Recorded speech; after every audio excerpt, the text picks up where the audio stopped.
ನಮಸ್ಕಾರ. ಕಗ್ಗ ಮಾರ್ಗದಲ್ಲಿ ಮುಂದುವರಿತಾ ಇವತ್ತಿನ ಕಗ್ಗ, ಏನೇ ನಿಜವಿರಲಿ ಮತ್ತೇನೇ ಸುಳ್ಳಿರಲಿ, ನಾನೆನಿಪ್ಪಾತ್ಮವೊಂದಿರುವುದನುಭವಿಕ, ಹಾನಿಗಾವಾತನಾತ್ಮವನು ಕೆಡಹದಿರು, ಧ್ಯಾನಿಸಾತ್ಮದ ಗತಿಯ ಮಂಕುತಿಮ್ಮ. 324ನೇ ಕಗ್ಗ ಇದು.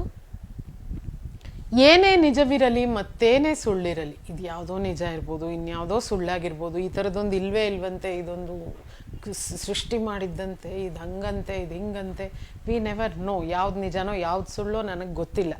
ನನಗೆ ಗೊತ್ತಿರೋದು ಒಂದೇ ಸತ್ಯ, ಏನು, ನಾನೆನಿಪ್ಪ ಆತ್ಮ ಒಂದಿರುವುದು ಅನುಭವಿಕ. ನಾನು ಅನ್ನೋ ಆತ್ಮ ಒಂದಿದೆ, ಅದು ಸತ್ಯ ನನ್ನ ಪಾಲಿಗೆ. ಯಾಕೆಂದರೆ ಅದು ನಾನಿದ್ದೀನಿ, ನನಗೆ ಗೊತ್ತು, ಅದು ಸತ್ಯ, ಇದು ನನ್ನ ಸತ್ಯ. ಹಾಗೆಯೇ ನೀವು ಇದ್ದೀರಾ ಅನ್ನುವುದು ನಿಮ್ಮ ಸತ್ಯ, ಮತ್ತೊಬ್ಬರಿದ್ದಾರೆ ಅನ್ನುವುದು ಅವರ ಸತ್ಯ. ಪ್ರತಿಯೊಬ್ಬರಿಗೂ ನಮ್ಮ ಸತ್ಯಗಳು ಬೇರೆಯದೇ ಆಗಿರುತ್ತವೆ. ನಮ್ಮ ಸತ್ಯಗಳು ನಮ್ಮ ಪಾಲಿಗೆ ಅಪ್ಪಟ ಸತ್ಯ, ಮಿಕ್ಕಿದ್ರ ಬಗ್ಗೆ ನಮಗೆ ಗೊತ್ತಿಲ್ಲ. ಆದ್ದರಿಂದ ಹಾನಿಗೆ ಆವಾತನ ಆತ್ಮವನ್ನೂ ಕೆಡಹದಿರು. ನನ್ನ ಸತ್ಯ ಹೇಗೆ ನನಗೆ ಅಪ್ಪಟವೋ ಹಾಗೆಯೇ ಮತ್ತೊಬ್ಬರಿಗೂ ಅವರ ಸತ್ಯಗಳಿರುತ್ತವೆ. ಅವರ ಎಕ್ಸಿಸ್ಟೆನ್ಸ್ ಅವರ ಪಾಲಿಗೆ ದೊಡ್ಡ ಸತ್ಯ, ಇನ್ನೊಬ್ಬರ ಎಕ್ಸಿಸ್ಟೆನ್ಸ್ ಅವರ ಪಾಲಿಗೆ ದೊಡ್ಡ ಸತ್ಯ. ನಾವು ಇನ್ನೊಬ್ಬರ ಆತ್ಮಕ್ಕೆ ಹಾನಿ ಮಾಡಿದ್ರೆ ನನ್ನ ಆತ್ಮಕ್ಕೆ ಯಾರು ಹಾನಿ ಮಾಡಬಾರದು, ನನ್ನ ಒಳಗನ್ನ ಯಾರು ನನ್ನ ಎಕ್ಸಿಸ್ಟೆನ್ಸ್ನ ಯಾರು ತೊಂದರೆಗೊಳಿಸಬಾರ್ದು ಅಂತ ನಾವು ಬಯಸೋದೇ ಆದರೆ, ಇನ್ನೊಬ್ಬರಿಗೂ ಅವರದ್ದೇ ಆದ ಸತ್ಯ, ಅವರ ಎಕ್ಸಿಸ್ಟೆನ್ಸ್ ಅವರ ಉನ್ನತವಾದ ಸತ್ಯ ಆಗಿರುತ್ತೆ ತಾನೆ. ನಾವು ಅವರ ಆತ್ಮವನ್ನು ಯಾವ ಹಾನಿಗೂ ಕೆಡಿಸಬಾರ್ದು. ಧ್ಯಾನಿಸಾತ್ಮದ ಗತಿಯ ಮಂಕುತಿಮ್ಮ. ಈ ಆತ್ಮ ಅನ್ನೋ ಕಾನ್ಸೆಪ್ಟ್ ನೋಡಿ, ಇಲ್ಲಿಯವರೆಗೆ ವಿಜ್ಞಾನ ಎಷ್ಟೋ ಪ್ರಶ್ನೆಗಳಿಗೆ ಉತ್ತರ ಕೊಟ್ಕೊಂಡು ಹೋಗ್ತಾ ಇದೆ. ಆದರೆ ಈ ಆತ್ಮ, ಈ ಜೀವ, ಈ ಚೈತನ್ಯ ಅನ್ನೋದನ್ನ ನಮಗೆ ಇಲ್ಲಿಯವರೆಗೆ ವಿಜ್ಞಾನದ ಕೈಲೂ ಕೂಡ ಎಕ್ಸ್ಪ್ಲೈನ್ ಮಾಡೋಕ್ಕಾಗಿಲ್ಲ. ಅದೇ ದೇಹ, ಅದೇ ಸಿಸ್ಟಮ್ಮು, ಅದೇ ರಕ್ತ, ಆದರೆ ಜೀವ ಇಲ್ಲವಾದ ತಕ್ಷಣ ಅವೆಲ್ಲವೂ ನಿರ್ಜೀವ ಆಗಿ ಹೋಗ್ಬಿಡುತ್ತೆ.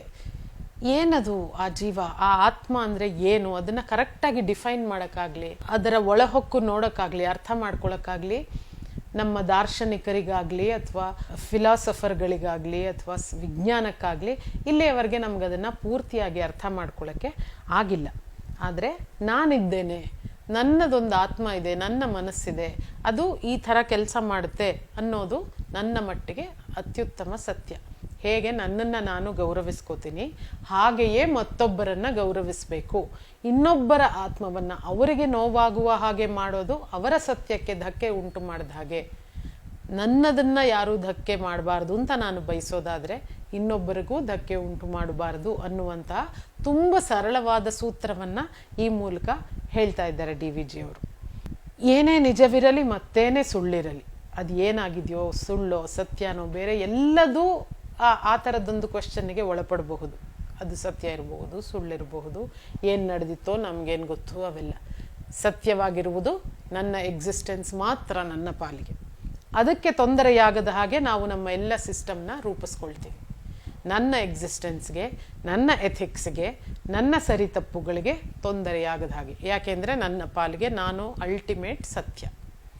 ಆದ್ದರಿಂದ ಮತ್ತೊಬ್ಬರ ಪಾಲಿಗೆ ಎಲ್ಲರಿಗೂ ಅವರವರದೇ ಸತ್ಯಗಳು ಇರೋದ್ರಿಂದ ನನಗೆ ಹೇಗೆ ಗೌರವ ಸಿಗಬೇಕು ಅಂತ ಬಯಸ್ತೀನಿ, ಅದೇ ಗೌರವವನ್ನು ನಾವು ಉಳಿದ ಎಲ್ಲ ಜೀವಗಳಿಗೂ ಕೊಡ್ತಾ ಬಂದರೆ ಎಲ್ಲ ಕಡೆಯೂ ಗೌರವ, ಎಲ್ಲ ಕಡೆಯೂ ಅಭಿಮಾನ ಆಗಿರುತ್ತೆ, ಸಮಾಜ ಸುಂದರವಾಗುತ್ತೆ.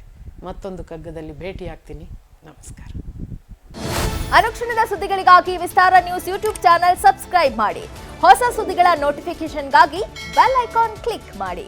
ಲೇಟೆಸ್ಟ್ ಅಪ್ಡೇಟ್ಸ್ಗಾಗಿ www.vistaranews.com ವೆಬ್ಸೈಟ್ಗೆ ವಿಸಿಟ್ ಮಾಡಿ. ಅಂಗೈಯಲ್ಲೇ ಜಗತ್ತಿನ ಸುದ್ದಿ ತಿಳಿಯಲು ವಿಸ್ತಾರ ನ್ಯೂಸ್ ಕನ್ನಡ ಆಪ್ ಡೌನ್ಲೋಡ್ ಮಾಡಿ.